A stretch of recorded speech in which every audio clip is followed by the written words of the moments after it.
la alternativa obrera y socialista de toda América Latina. Porque en Brasil tuvimos la presidencia durante 8 años de un obrero. No era un nacionalista radical, no era Chávez, alguien que venía del ejército. No era Evo Morales, que decía que representaba a los sectores indígenas. En fin, esos gobiernos que aquí son llamados de reformistas, nacionalistas o progresistas. En el caso de Brasil, Lula era uno de los dirigentes históricos de la clase obrera brasileña. Un obrero nordestino que había venido del nordeste, se incorporó durante el periodo del milagro económico brasileño a las fábricas metalúrgicas del sur, ahí se transformó en dirigente sindical e inclusive se hizo una especie de leyenda en torno a la vida de Lula, que lo presentó como un nordestino casi analfabeto que llega a las fábricas metalúrgicas, se radicaliza, se transforma en un obrero socialista. Hubo libros y hasta una película que fue candidata al Oscar sobre la vida de Lula, que es una leyenda, porque no fue así, o mejor, es la peor de las mentiras, porque está hecha de medias verdades, porque en gran parte todo eso es verdad. Yo lo conozco personalmente, mucho. Y Lula no venía de la base obrera. Lula era oriundo, cuando hizo todo el movimiento que nos llevó a la construcción del PT, de la Central Única de los Trabajadores, era oriundo de la burocracia sindical, de una fracción de izquierda de la burocracia sindical y no de la base obrera. Él ya tenía una larga trayectoria como dirigente sindical, que lo llevó a una ruptura con la burocracia sindical más vinculada a la dictadura militar. Pero yo no estoy aquí para hacer toda la historia, porque aparte me dijeron que tengo que hablar 15 o 20 minutos como máximo, y si yo hiciera toda la historia, en fin, ahí no sé, terminaríamos a las 3 de la mañana. Entonces yo voy a decir lo siguiente.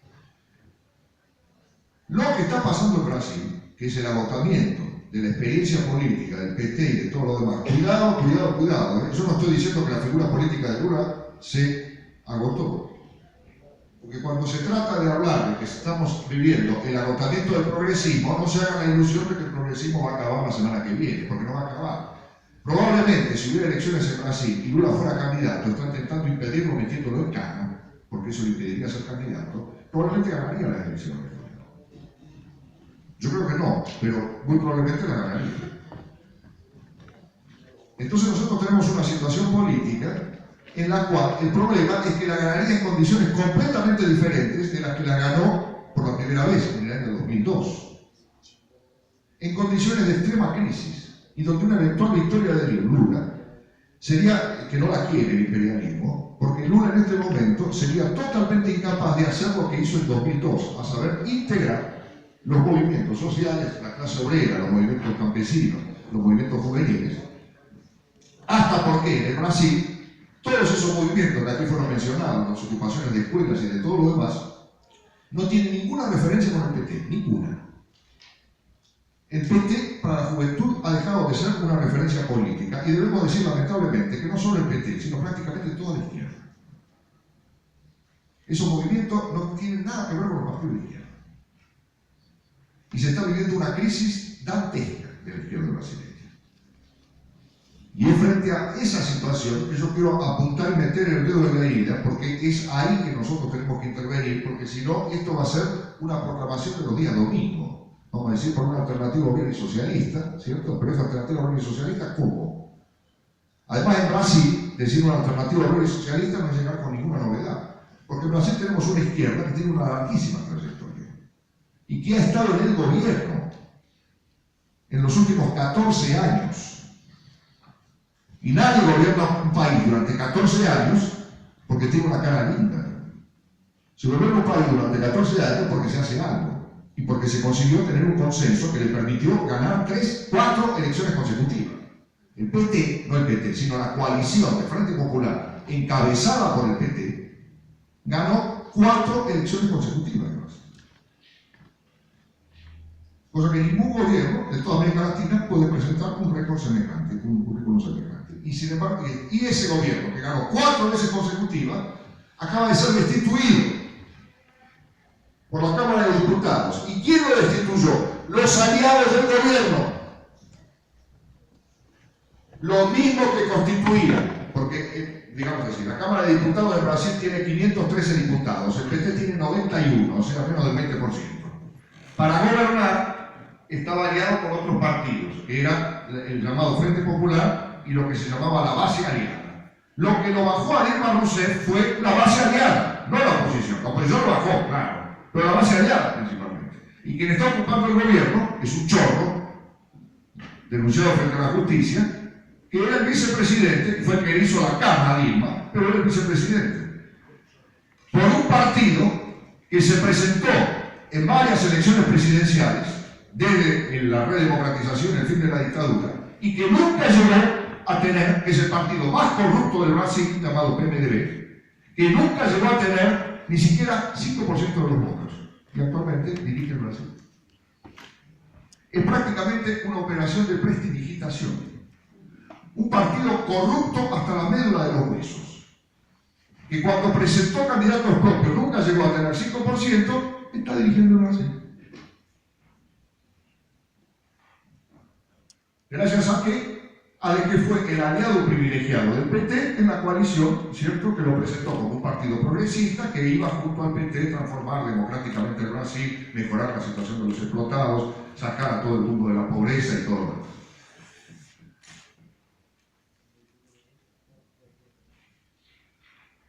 Se ha dicho que el PT se mantuvo durante todos esos años en el gobierno gracias a los programas asistencialistas. O sea, hay programas asistencialistas en toda América Latina, los del PT eran los más extensos. Los programas asistencialistas del PT abarcan a 60 millones de personas. Creo que Uruguay tiene 3 millones. Abarcan 20 veces más habitantes que tiene Uruguay. No voy a explicar cómo son todos esos programas asistencialistas.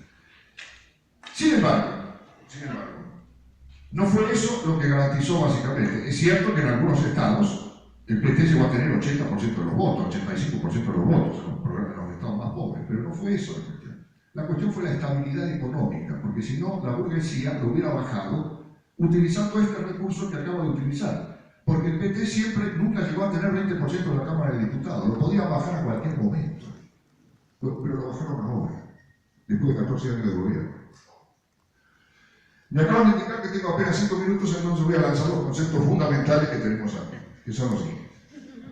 El origen de la cuestión es la siguiente. El viraje en dirección al gobierno del PT se dio en el año 2002, que fue un año significativo.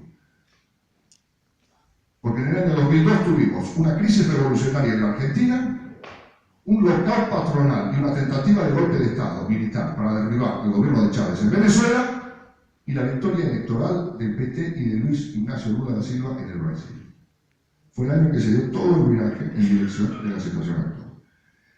Lo del PT, que era lo más identificado con la izquierda, ¿cierto? Porque Kirchner no era de izquierda, Chávez no era de izquierda, Lula era de izquierda.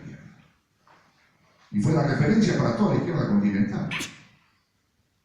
Lo obligó a venir al PC cubano, al Foro de San Pablo, que fue creado en 1990, y lo hizo venir al pie. A un foro que fue dirigido por el PT y que congregó a toda la izquierda latinoamericana. Sobre eso vamos a tener que hablar aquí, porque hay una parte del texto nuestro, que creo que habla del Foro de San Pablo, que todavía está en pie ahí, y que congrega a la mayoría de la izquierda latinoamericana. Y nosotros tenemos que crear un foro alternativo, porque ese foro de San Pablo nos llevó a la catástrofe. Y si algún futuro tiene este agrupamiento, es derrotarlo al foro de San Pablo. Es por ahí que viene la cuestión. Entonces, es decir, pasó todo esto. Y se mantuvo en pie mientras tuvo una situación de bonanza económica internacional, en la cual se metieron los países emergentes, uno de ellos, uno de los principales, el Brasil, que les permitió dotarse de una estabilidad económica, haciendo una política que no era en nada contraria al neoliberalismo, porque todas las privatizaciones de los gobiernos precedentes fueron mantenidas por el PT, que no nacionalizó nada, absolutamente nada, desde el punto de vista del nacionalismo económico. El gobierno del PT fue un porotito comparado con el gobierno de Getúlio Vargas de la década del 30 y del 40, o con el peronismo. No nacionalizó nada. hizo programas asistencialistas y dotó de estabilidad económica, transformando al Brasil en la principal plataforma de valorización ficticia del capital financiero del planeta.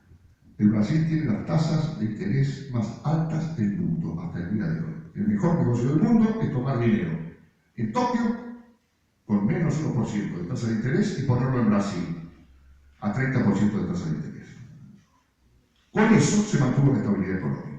¿Por qué está cayendo? Porque esa estabilidad económica desapareció. Y la echó a ganar, frente a grandes dudas, porque lo habían elegido hace poquísimo tiempo. El gobierno de Lula apenas tenía poco más de un año de gobierno, el gobierno de Dilma Rousseff, cuando lo bajaron. Frente a esto, con un papel central, dos conceptos para ir concluyendo, de la Petrobras. La Petrobras es la principal empresa brasileña, prácticamente es el eje de la economía brasileña. Aquí se habló del gasoducto del sur. Permítanme una anécdota. ¿Qué es el gasoducto del sur? Que se dijo aquí, nunca salió del papel. Muy bien. Ese papel yo lo vi, porque era un papel. ¿Quién proyectó el gasoducto del sur? Hildo Sauer, un colega mío de la Universidad de San Pablo. ¿Por qué lo menciono aquí? Fue el que lo proyectó y se lo vendió a Chávez, que lo compró. ¿Por qué lo digo aquí? Porque Hildo Sauer era el director del área internacional de la Petrobras. Lo echaron porque proponía, con la guita que estaba ganando la Petrobras, comprar las acciones de la Petrobras que estaban en manos de los fondos de pensión norteamericanos a través de la Bolsa de Nueva York. Retransformar a la Petrobras, que no es una empresa estatal, sino que es mixta, público-privada, en una empresa 100% brasileña, y con los precios del aumento del petróleo, bancamos programas sociales. Ese era el proyecto de Hildo Sauer. Lula le dio una patada en el trasero, para decir. Y era un proyecto que no era socialista, era un proyecto capitalista, estatalista. Bueno, Hildo Sauer estuvo en la primera conferencia latinoamericana que nosotros organizamos, en 2012, y explicó todo esto. Y publicó un artículo explicando esto en la revista En Defensa del Marxismo, que es patrocinadora. Entonces nosotros estamos metiendo el dedo en la herida, porque por ahí lo echaron. Y transformaron a la Petrobras en una fuente de negocios que la vació de 22.000 millones de dólares. Una corrupción dantesca. Aquí se habla de la corrupción del gobierno de Algar, de la corrupción de los 9 millones de dólares. Fue lo del momento, 9 millones de dólares. Un subgerente de la Petrobras confesó haberse afanado 100 millones de dólares. Un subgerente, un tipo de segunda categoría. Pedro Baruco, le doy los datos. Lo de la Petrobras fue alevoso. La corrupción y todo lo demás. Y se lo llevó al gobierno, porque los precios del petróleo han caído, como lo de las materias primas, y eso es lo que acabó con el gobierno del PT. Y con todo esto, y ha inaugurado una etapa de crisis terrible.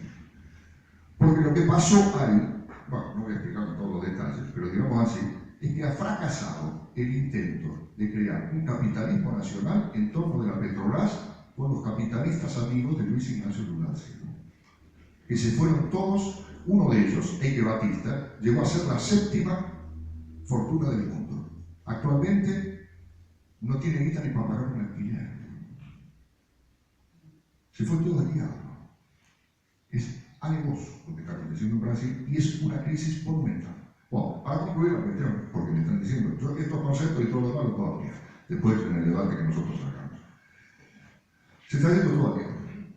Y la política de la izquierda está a años luz de una política, en general, años luz de una política que exprese toda la profundidad enorme de esta crisis en el Brasil, con proyecciones latinoamericanas.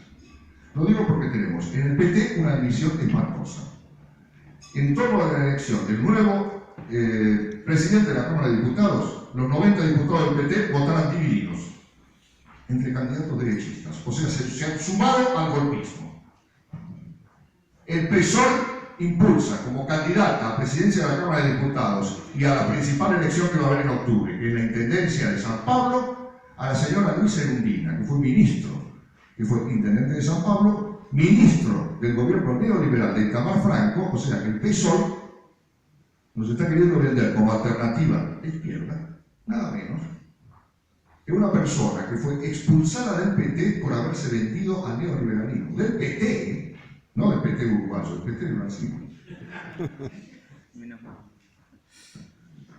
Es una izquierda que... Y el PSTU, que oficiaba la alternativa de extrema izquierda, se acaba de dividir en dos partes iguales, porque han sostenido una política absurda, con un carácter simultáneamente sectario y oportunista, frente a esta crisis monumental, porque carece completamente de programa.